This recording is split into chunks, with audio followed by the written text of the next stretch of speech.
Welcome to the Resilience Unlimited Show, your go-to podcast for empowerment and growth. I'm Coach Dr. Lauren, founder of Resilience Unlimited, inviting you to join our transformative journey each week. This space is specially crafted for high-achieving women, specifically women of color, where we can feel seen, heard, and part of a thriving community. This podcast is your compass for emotional regulation, understanding your purpose, and living unapologetically authentic. Ready to invest in yourself?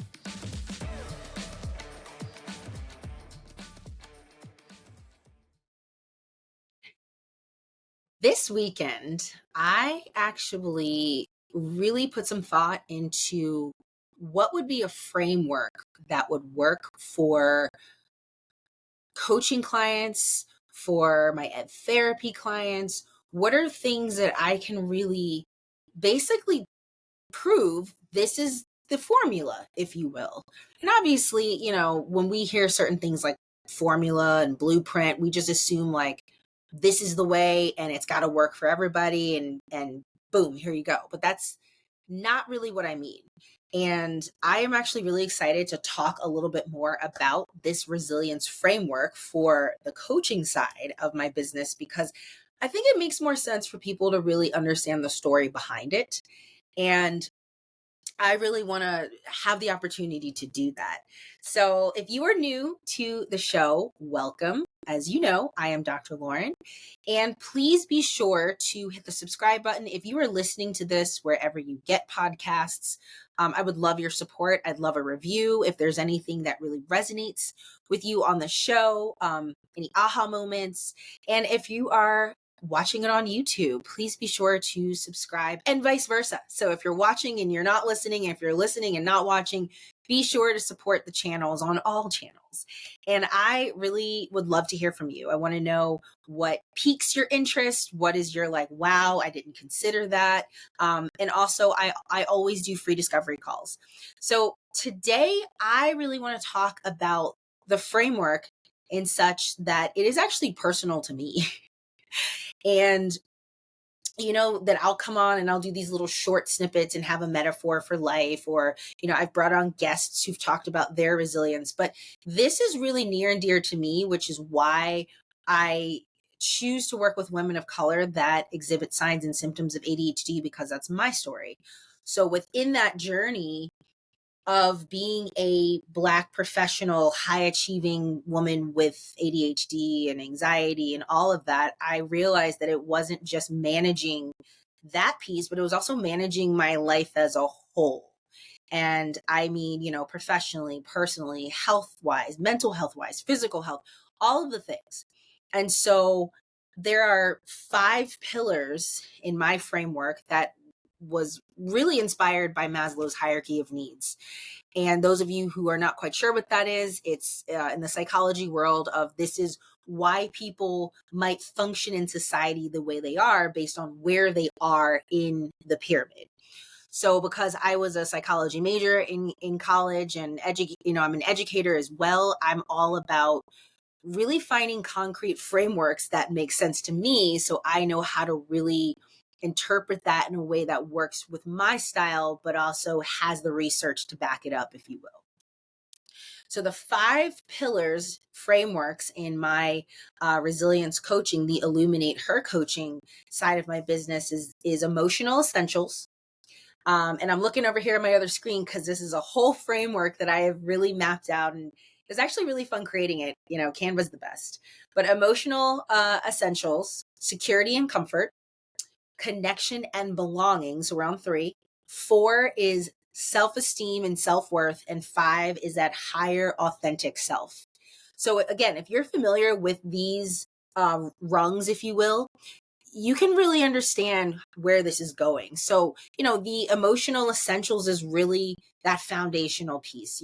How are we regulating our nervous system? We can't really function as a fully functioning person if that's not taken care of. So I'm actually going to pause from the framework and tell you that those of you who don't know my story, I actually was diagnosed with ADHD about 16 years ago. And it was in I think it was my senior year of college. And I was in a psychology class, and, I'm in this abnormal psychology class, and I'm taking this, sifting through pages, and then I find something that was called ADD at the time. And I was looking at the signs and symptoms, and something told me, like, this sounds like you. Why don't you go confirm that this is you? And I'm very much a straight shooter. Like, I don't like to have my head in the clouds. I don't live in denial. Like, I want to know what's wrong.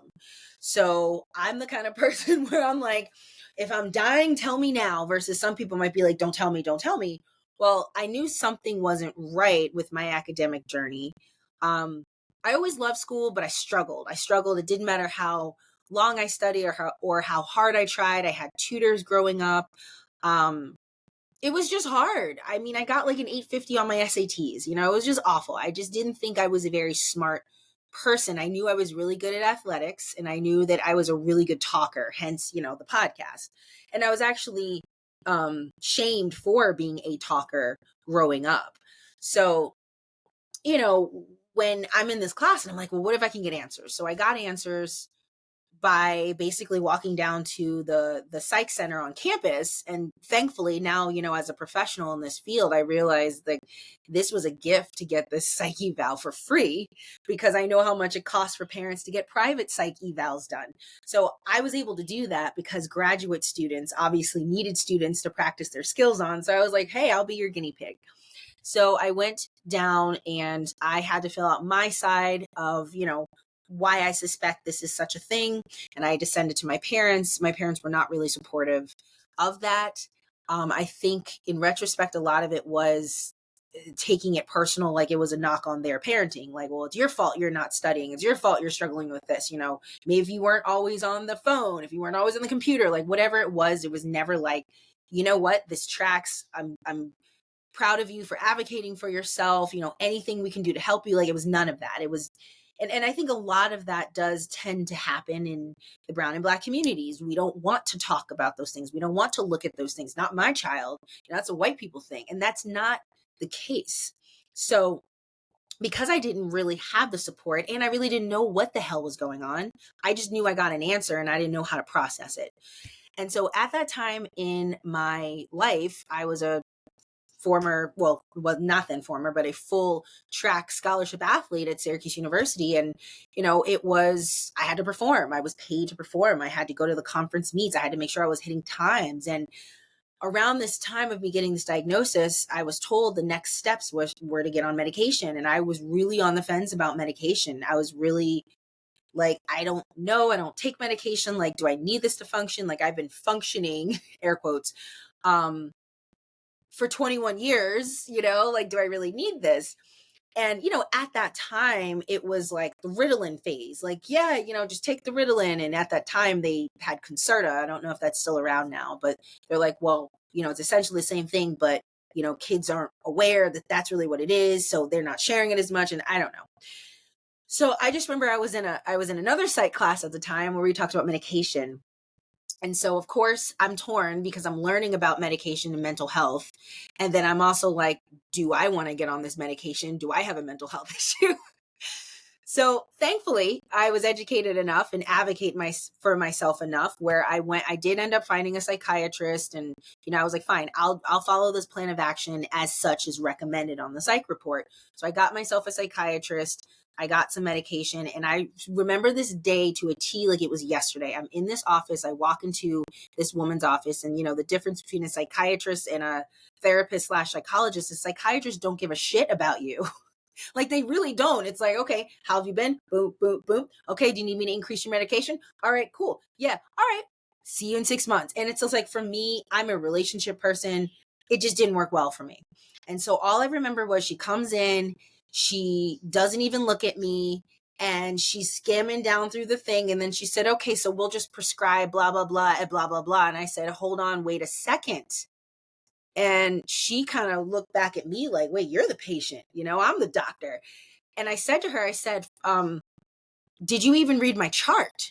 And she said, I'm reading it right now.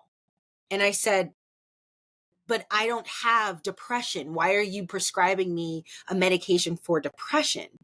And so then she really was taken aback because she was looking at me like, what is this college age kid telling me how to do my job? Well, ironically, not really ironically, but in this class, I was learning about this medication she was talking about and what it was for. And so I said to her, I have ADHD. And then she looked down at her chart and she realized she had the wrong damn chart. So I was grateful that I could advocate for myself to not get on whatever the hell she was prescribing. And then finally, I did get on the Concerta. And that was an awful experience for me. Awful experience. And what I can tell you, what happened was I lost my personality. I struggled to sleep. I was losing tons of weight. It was impacting my track, times. My coach was getting pissed. I was getting pissed. I'm like, I don't understand what's happening to me. I didn't have the support from my family to really understand what was going on. So I said, fuck it. Fuck it. And I literally got off the medication and ignored my own neurodiversity for 15 years. 15 years. Now 16. But I mean, I literally had a moment this past summer. I don't know when you're listening to this, but about 6 months prior to me recording this episode, where I said to myself, how the hell am I going to sit here and advocate on the educational side of my business, advocate for kids and parents to understand their child's neurodiversity and to give, and basically to build their world around their neurodiversity and give them the tools to advocate for themselves, but I'm not doing that for myself. I mean, it was a really big aha moment for me. And it really brought into perspective why I was a classroom teacher for 11 years. I was in a variety of different settings, classrooms, roles, all of that. And a lot of it was because I think it was me healing my inner self of like, no one advocated for me, so I got to advocate. No one really understood how I learned. I understand how these kids learned. And I was really good at what I did. And I really had that relational, authentic piece because it was personal to me. While I'm not dyslexic, I work with a lot of dyslexic kids because I know that struggle. I struggle with reading comprehension, and that was because of my ADHD. So when I think about me 16 years ago, and I think about everything that I accomplished in that journey of, looking very successful on the outside, whatever success means to you. So for me, it was making sure I got married, making sure I had kids, just the standard basic American, like get married, have kids, but then I'm like, is that really what success is to me? No, it's not. And so then that started evolving into, making sure that I have the highest level of education. That was always important to me, hence the doctorate. Making sure that I took care of myself physically. I work out a lot. I need those endorphins. But then as that stuff was evolving and I became good at it, and I use quotes because I really wasn't, I realized I was still miserable. I was still unhappy. I was still anxious. I was still unsettled. And that was when I realized that emotional essentials, which is that bottom rung, my nervous system was all out of whack. I mean, talk about fight, flight, or freeze, trauma, all the things were housed in me. There were so many things that were unresolved. I still didn't understand ADHD for myself. I understood it for other kids, but not for myself as this point, a Black woman, mom, wife, now business owner. I mean, it was honestly, it got to the point where it was embarrassing because money became a problem. Like I thought I was so good with executive functioning, but I realized that life as a teacher gave me my own accommodations. So I was able to know, what time lunch is. I was able to know, well, school starts at this time to this time, and I got to be in this class to this class, and then I got to structure this for this. But then once I got out on my own to do the whole business thing, that was when it was like a glaring, you need to figure this shit out. So really understanding the framework of how I started, what I didn't have, how regulating our nervous system is massive, especially us as women of color, because we are seen as aggressive or, angry or spicy or whatever those like microaggression terms are. But it just manifests differently than us. And so we need to make sure that we are resourced to pull from ourselves to know, what do I need right now? My anxiety's up here, my impulsivity's up here, whatever it is. So the five steps, like I said, so it's the emotional essentials, which is basically getting your nervous system in check. What routines do you have? What helps you sleep, calm down, like all the things. And then we have that security and comfort. So that's really more of what kind of calming techniques are we using on a regular basis? Are we uh, meditating? Are we, really feeling one with ourselves and knowing how to self soothe? How do we embrace our challenges? That negative self talk is huge. Do we come from a place of talking to ourselves like the worst person in the world, or do we give ourselves space and grace and talk to ourselves like you're talking to your best friend? Or if you're a mom, you're talking to your child. You wouldn't want to, berate and abuse them. Why would you do that to yourself? How are you managing your ADHD on a daily basis? And basically, these are tailored to whatever you need in that space. And so, really, the goal in that phase in the framework is, how do you feel secure and comfort in your environment? So, whether it's in your body, in your mind, those are huge because those are never going away, in your actual home, in your marriage, in your relationships, in your job. I mean, there's so many things to really consider there. Then the third is that connection and belonging. So how are we releasing judgment and cultivating connections? It's so easy for us to hold on to the trauma and judge. And we're judging for our own shit because it hasn't been worked out. So how do we release that and cultivate positive connections? How do we develop self-trust and intuition? That is a lifelong journey. How do you know when times are tough or when you're feeling low to trust your intuition, to trust that I'm making the best choice for me? And that's where you really need to understand who you are in those emotional essentials and that security and comfort, because then you can say, no, this actually follows my values and I'm going to trust my gut with that.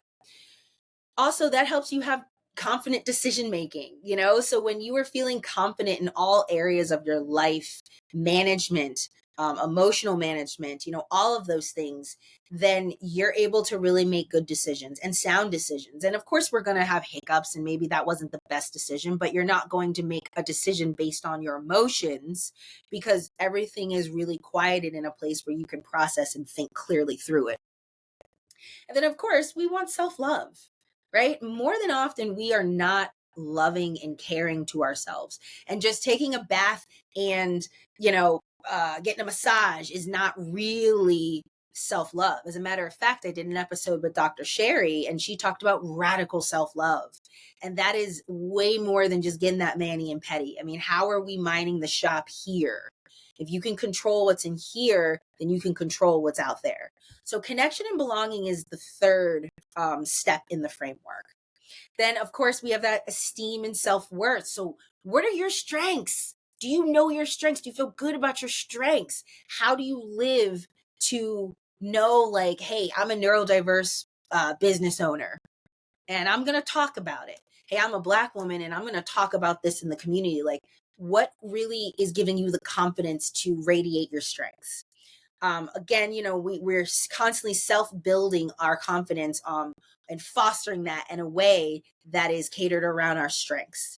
And we're cultivating compassion for ourselves and others. So really having compassion more for, what was that Marilyn Monroe quote? You can, if you can't have me at my best, then you can't have me at my worst. So you got to tell yourself that. You can't all of a sudden pump yourself up on those good days and not have any compassion or grace for you when you're having those bad days. And of course, we want that healing and growth. And that healing and growth is really about, well, what can we really release? How can we, I stopped saying bad days.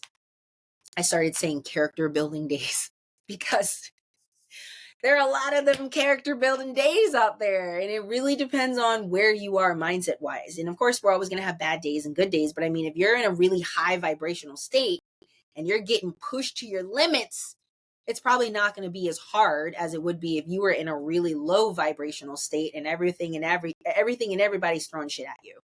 So how do we maintain a consistent esteem and self-worth is our fourth step in this pyramid. And then the last one, of course, is that self-actualization.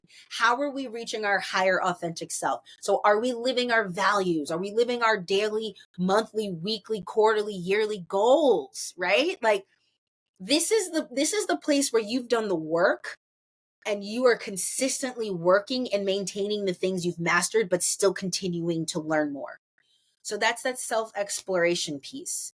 How can I maybe dig a little bit deeper if I meditate longer? How can I really live to the fullest potential if I decide to release it? I don't care what anyone thinks about me. This is really a different space. And again, you'll still have hard days and bad times, but the difference is that when you get higher up in that pyramid, you have the resources to pull from, that bag of like, oh, I need this right now. So it's really all about management. It's really all about how do I actually apply the skills I've learned in order to fill that void or, plug it up a little bit because I'm almost there, but, I need a little bit more to continue that self-exploration. And then really you're finding that clarity. You're getting that clarity in who you are, where you want to be, where you want to go. So this framework it's huge. And I think that I can say that I've lived through this and I'm still living through this. And then working with clients, I know that this is a good place to kind of see where are we going. Because if we work together, you are specifically looking for someone like myself, someone maybe who is a woman of color, who is high achieving, who is a very direct person.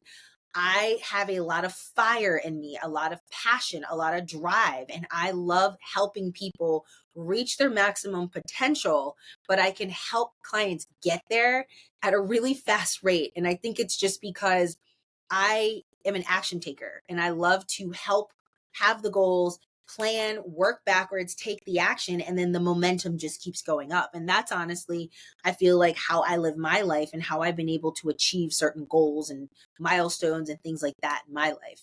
So I just really want you, whoever is listening out there, to understand like this framework is personal, and this is why I love doing the work that I do on the coaching side. I love helping women who, especially moms who are, self-employed or entrepreneurs, like we have a lot going on and we are constantly frazzled. If you're a single mom, you are really all over the place trying to make it work and still trying to live the life as who you are first, because we're not just mom, we are a person first. So I will leave it at that, but I just really felt moved to kind of come on and share this beautiful framework that I made. And if it resonates with you, I would love to have a discovery call with you and really kind of talk about if this is the right program and, what your outcome is and what it is you're looking for, because I'm here for the ride. I'm here to kind of just guide you there, but you're the driver. So I hope that you have enjoyed this episode. It's a little bit different from my usuals, but I really wanted to get it out there. So again, if this episode resonated with you, please share with someone who it might change their life. And I will see you all and listen. You guys will be listening to me next week. So tune in then. Welcome to the Resilience Unlimited Show, your go-to podcast for empowerment and growth. I'm Coach Dr. Lauren, founder of Resilience Unlimited, inviting you to join our transformative journey each week. This space is specially crafted for high-achieving women, specifically women of color, where we can feel seen, heard, and part of a thriving community. This podcast is your compass for emotional regulation, understanding your purpose, and living unapologetically authentic. Ready to invest in yourself?